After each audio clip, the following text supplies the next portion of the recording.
Mysterious अर्थ में एक बार फिर से आप सभी का हार्दिक स्वागत है। क्या आपने कभी ऐसा महसूस किया है कि आप कमरे में अकेले हो लेकिन फिर भी कोई आपको देख रहा हो? आज की कहानी कोई कल्पना नहीं है। हमारी टीम ने एक लड़की के साथ बातचीत की है, पर हम इस लड़की की पूरी जानकारी नहीं दे सकते क्योंकि इस लड़की की प्राइवेसी के लिए हमने जो नाम लिया है वो एक कल्पनीय नेम है। ये रियल इंसिडेंट स्टोरी को देखने से पहले हमारी YouTube चैनल मिस्टीरियस अर्थ को सब्सक्राइब जरूर कर लेना। मेरा नाम खुशी है और मैं झारखंड की रहने वाली हूँ। आज मैं आपको अपने साथ घटी एक बहुत ही भयानक घटना के बारे में बताने जा रही हूँ। यह बात तब की है जब मैं अपने बोर्ड एग्जाम खत्म करके हायर एजुकेशन के लिए जमशेदपुर में आ गई थी रहने के लिए। हुआ यूँ था कि मैट्रिक करने के बाद जब मैंने हायर एजुकेशन के लिए जमशेदपुर के एक कॉलेज में एडमिशन ले लिया था और वहाँ रहने के लिए मुझे एक पीजी की जरूरत थी, इसलिए मैं वहाँ पीजी ढूंढने लगी। इसी बीच मुझे वहाँ एक ऐसा पीजी मिल गया जो दिखने में तो सुंदर था ही, उसमें एक कमरे भी अवेलेबल थे और बाकी सब कुछ भी ठीक था। हम कुछ 2 लड़कियां थी। दूसरी लड़की जो थी वैसे तो मेरी जूनियर थी, लेकिन वह मेरी दोस्त जैसी ही थी।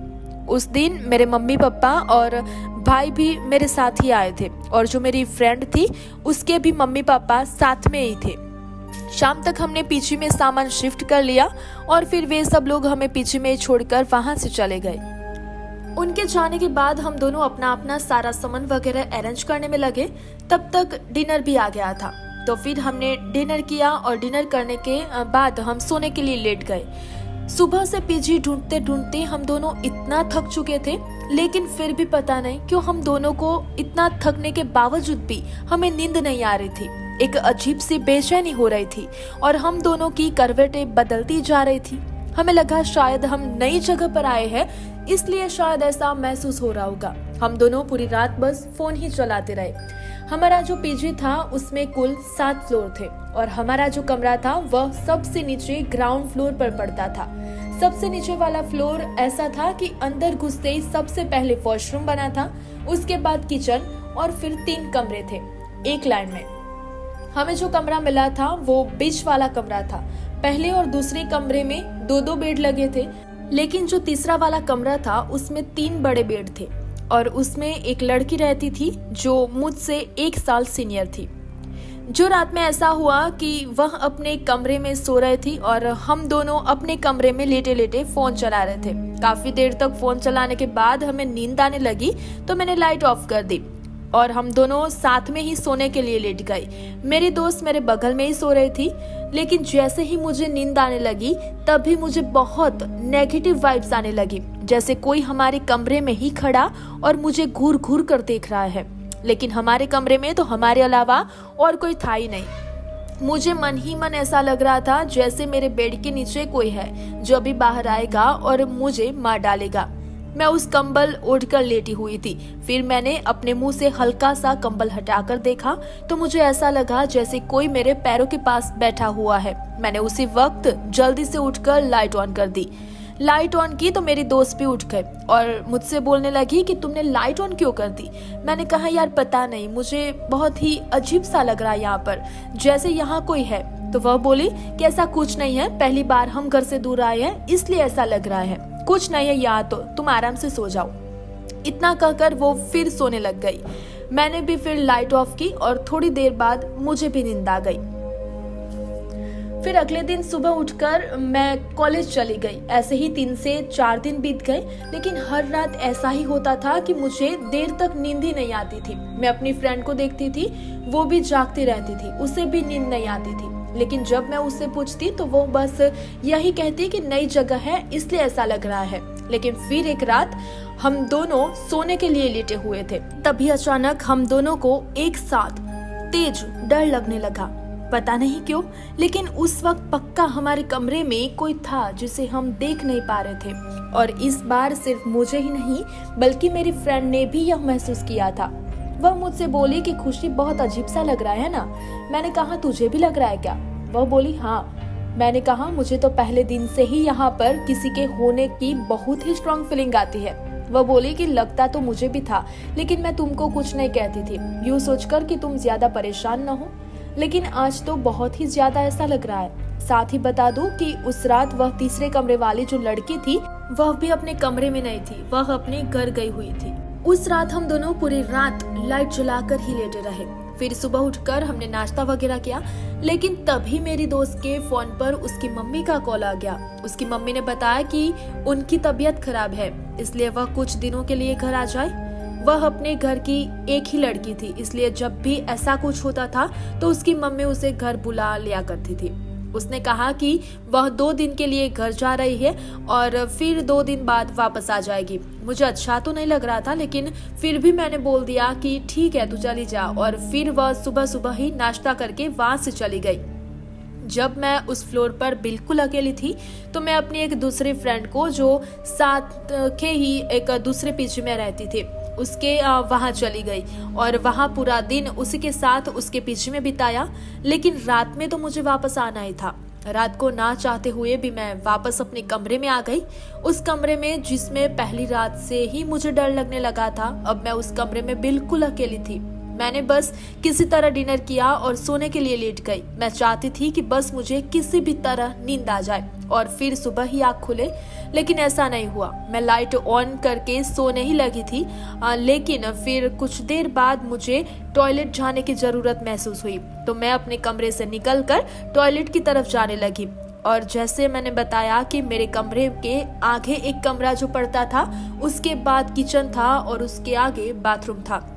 तो वॉशरूम जाने के लिए मैं जैसे ही उठी और दरवाजा खोला तो देखा कि आगे वाले कमरे के बाहर जो लाइट लगी थी वह ऑफ थी। और यह आज ही नहीं बल्कि जब से हम आए थे तब से 2 बार नया बल्ब लगा चुके थे, लेकिन बल्ब बार बार ऑफ हो जा रहे थे। मुझे लगा शायद यह बटन ही ऑफ होगा, तो मैंने बटन ऑन करने के लिए हाथ बढ़ाया तो पहले चला कि बटन तो ऑन ही है, जिसका मतलब था कि यह बल्ब तीसरी बार भी खराब हो गया है। बड़ी अजीब बात थी, लेकिन मैं ज्यादा न सोचते हुए आगे की तरफ जाने लगी। लेकिन तभी मेरी नजर उस कमरे के अंदर पड़ी। कमरे का दरवाजा खुला था और उसके अंदर 2 बेड लगे हुए थे। जाते हुए मुझे एकदम से लगा कि जैसे उनमें से एक बेड के कोने पर कोई बैठा हुआ है। मैंने ध्यान से देखा तो वहां कोई लड़की थी, बेड के एक कोने में अपना सिर झुकाकर बैठी थी। मैंने ठीक से देखने के लिए एक कदम आगे बढ़ाकर देखा तो वह सच में कोई लड़की थी, लेकिन इस फ्लोर पर तो मेरे अलावा और कोई भी नहीं था। यह समझ आते ही मैंने भागकर अपने कमरे में गई और कमरे का दरवाजा बंद कर लिया। मेरी सांसें जोर जोर से चल रही थी, मैं बहुत डर गई थी, रोने लगी। रोते रोते ही मैंने अपने बॉयफ्रेंड को कॉल किया और उसे सारी बात बताई, तो वह गुस्सा करके लगा कि यह सब बातें तुमने मुझे पहले क्यों नहीं बताई। फिर उसने वीडियो कॉल की तो मैं थोड़ा नॉर्मल हुई, लेकिन बाहर कोई है यह सोचकर मुझे अब भी बहुत डर लग रहा था। इतनी हिम्मत भी नहीं हो रही थी कि बाहर जाकर देखूं। मुझे वॉशरूम भी जाना था। मेरे बॉयफ्रेंड ने कहा कि फोन साथ में लेके जाओ, मैं लाइन पर ही रहूंगा। मेरी हिम्मत तो नहीं हो रही थी, लेकिन फिर भोलेनाथ का नाम लेते हुए मैंने किसी भी तरह दरवाजा खोलकर बाहर चली गई। इस बार मैंने फोन की फ्लैशलाइट भी ऑन रखी हुई थी, लेकिन इस बार उस कमरे में कोई नहीं था। लेकिन ऐसा कैसे हो सकता था? मैं जल्दी से टॉयलेट गई और फिर वापस आकर अपने कमरे का दरवाजा बंद कर लिया और वीडियो कॉल पर ही बात करते हुए भोलेनाथ की फोटो अपने साथ रखकर लेटे लेटे मेरी आंख लग गई। फिर सुबह सीधा 12 बजे मेरी आंख खुली तो मेरा सिर दर्द फटा जा रहा था। मैं उठी और फ्रेश होकर सीधा बगल वाले पीजी में अपनी फ्रेंड के पास चली गई। वह पूरा दिन भी मैंने उसी के साथ बिताया, लेकिन रात में मैंने उससे कहा कि आज तू मेरे साथ चल ना, सोने चल। मेरे फ्लोर पर कोई नहीं है और मुझे अकेले बहुत डर लग रहा है, तो वह मेरे साथ आने को तैयार हो गई। लेकिन रात में लेटे लेटे न तो उसे नींद आ रही थी न कि मुझे। आधी रात तक हम दोनों ऐसे ही बस लेटे रहे, न तो उसने मुझे कुछ कहा और ना मैंने उससे। फिर लेटे लेटे 2 बजे के करीब हमारी आंख लग गई। और लेकिन फिर जब मैं सुबह उठी तो वह बोली कि तू यहाँ कैसे रहती है और तूने एक रात यहाँ अकेले कैसे बिता ली? मैं तो यहाँ 1 मिनट भी न रहूंगी। तुझे चलना है तो तू मेरे साथ मेरे पीछे में चल। फिर भी मैंने जल्दी से तैयार होकर उसके साथ चली गई। उसके यहाँ जाकर मैंने अपनी फ्रेंड को कॉल किया तो उसने बताया कि वह शाम तक वापस आ जाएगी। ने उसे सारी बात बताई जो मेरे साथ हुआ था। हमने डिसाइड किया कि हम इस बार में ऑनर से बात करेंगे और तुरंत ऑनर के पास चले गए। ऑनर ने कहा कि वह हमें ऊपर वाले फ्लोर पर शिफ्ट कर देगी जहां और दूसरी लड़कियां भी रहती थी, लेकिन अभी वहां कोई बेड खाली नहीं है। 2 दिन बाद बेड खाली हो जाएंगे, 2 दिन बाद हम ऊपर शिफ्ट कर सकते हैं। हम दोनों मान गई। 2 दिन बाद हमें दूसरे फ्लोर पर शिफ्ट कर दिया गया। वहाँ कुल 6 कमरे थे और हम एक कमरे में 2 बेड लगे थे। वहाँ शिफ्ट करने के बाद हमें बेहतरीन फील हो रहा था। ऊपर सभी लड़कियां एक साथ बैठकर डिनर किया करती थी। ऐसे ही कुछ दिन बीत गए, लेकिन इस बीच हमने नोटिस किया कि हमारे फ्लोर की जो सीढ़ियां थी वहाँ लगी लाइट रात 10 बजते ही ऑफ हो जाती थी। मुझे लगा शायद ऑनर करती होंगी। हमने ऑनर से पूछा तो वह बोली कि मैं तो कई लाइट ऑफ ही नहीं करती हूँ, शायद तुम्हारे ही फ्लोर की कोई दूसरी लड़की करती होंगी। लेकिन मैंने अपने फ्लोर की भी सभी लड़कियों से पूछा तो सभी ने मना कर दिया। हमें हैरानी थी कि इतनी जल्दी 10 बजते ही कौन लाइट ऑफ कर देता है। बाहर निकलते ही धूप अंधेरा हो जाता था। ऊपर से वहाँ लाइट स्विच ऐसा था कि वहाँ उल्टा बंद होता था। कई बार इलेक्ट्रिशियन को भी दिखाया, लेकिन वह ठीक नहीं होता था। फिर एक दिन हम सारी लड़कियां डिनर कर रही थी। रात करीब 11 बजे का समय होगा, तो हमने सोचा कि चलो देखते हैं सीढ़ियों वाली लाइट बंद है या ऑन है। हमने डिनर किया और जैसे ही दरवाजा खोलकर देखा तो लाइट ऑफ थी, लेकिन हम में से तो किसी ने ऐसा नहीं किया था। हम सभी ने मिलकर वह लाइट ऑन कर दी और दरवाजा बंद करके अंदर आ गए। लेकिन 10 मिनट बाद ही हमने लाइट फिर से चेक की तो लाइट फिर से ऑफ हो गई थी। लेकिन ऐसा कैसे हो रहा था? क्योंकि ऑनर तो नीचे अपने कमरे में सो रही थी और हम में से कोई भी बाहर नहीं गया था। हमने जल्दी से वह दरवाजा ही लॉक कर दिया और अंदर आ गए। लेकिन फिर एक लड़के ने बताया कि कुछ साल पहले यहाँ 5वें फ्लोर पर एक लड़की ने पंखे से लटक कर अपनी जान दे दी थी, क्योंकि उसके बॉयफ्रेंड ने उसे धोखा दे दिया था और तभी से यहाँ ये सब चीजें होती रहती है। यह बात सुनने के बाद मुझे समझ आया कि उस रात मैंने जो लड़की देखी थी वह पक्का वही लड़की थी जो शायद आज भी इस पीजी में उसकी आत्मा भटकती रहती है।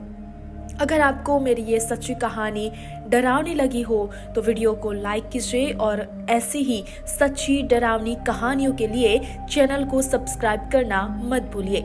मिलते हैं अगली डरावनी कहानी में।